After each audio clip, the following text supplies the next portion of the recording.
দেন কত মালটা আসছে গাছ। ভিউয়ার্স, আমার ভিডিও দেখে আপনারা যারা সাবস্ক্রাইব করছেন তাদেরকে অনেক অনেক ধন্যবাদ। আর যারা না করছেন তারা সাবস্ক্রাইব করে দিবেন, কারণ পরবর্তী ভিডিও বানাইতে আমাদের উৎসাহ জাগে।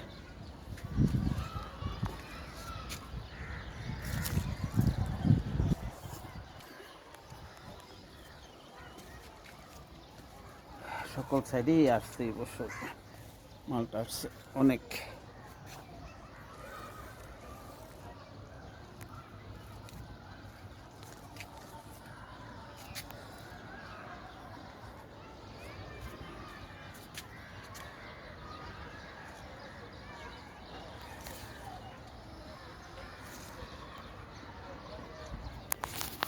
ওকে।